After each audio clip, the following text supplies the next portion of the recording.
আমেরিকায় বসবাসকারী যারা নিয়মিত ইউএসপিএস এর মাধ্যমে চিঠি বা পার্সেল পাঠান তাদের জন্য এসেছে গুরুত্বপূর্ণ আপডেট। আগামী 12 জুলাই থেকে বাড়ছে ফরএভার স্ট্যাম্প সহ বিভিন্ন ডাক সেবার মূল্য। কেন এই সিদ্ধান্ত নেওয়া হলো, কোন কোন সেবায় খরচ কত বাড়ছে এবং পুরনো স্ট্যাম্প ব্যবহার করা যাবে কিনা, বিস্তারিত জানুন রিপোর্টে। আমেরিকায় বসবাসকারী প্রবাসীদের জন্য জরুরি খবর।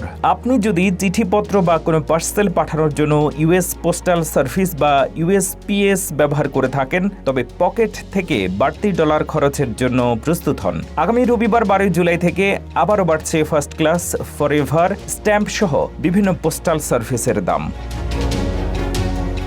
নতুন ঘোষণা অনুযায়ী আগামী রবিবার থেকে একটি ফার্স্ট ক্লাস ফরএভার স্ট্যাম্পের দাম 78 সেন্ট থেকে বাড়িয়ে 82 সেন্ট করা হচ্ছে। শুধু তাই নয়, ডোমেস্টিক পোস্টকার্ডের দাম 61% থেকে বাড়িয়ে 65 সেন্ট এবং ইন্টারন্যাশনাল পোস্টকার্ড ও চিঠির খরচ $1.70 থেকে বাড়িয়ে $1.75 করা হচ্ছে। গত 5 বছরে এই নিয়ে মোট 6 বার বাড়ানো হলো ডাক টিকিটের দাম, যা 2021 সালের তুলনায় প্রায় 34% বেশি।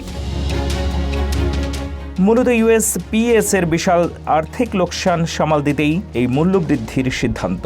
অফিসিয়াল রিপোর্ট অনুযায়ী 2025 অর্থ বছরে সংস্থাটি প্রায় $9 বিলিয়ন লোকসান গুনেছে। 2006 সালের একটি বিতর্কিত আইনের কারণে অবসরপ্রাপ্ত কর্মীদের স্বাস্থ্য ভাতার বিশাল বোঝা এবং দিন দিন চিঠিপত্র পাঠানোর হার কমে যাওয়াই এই লোকসানের মূল কারণ।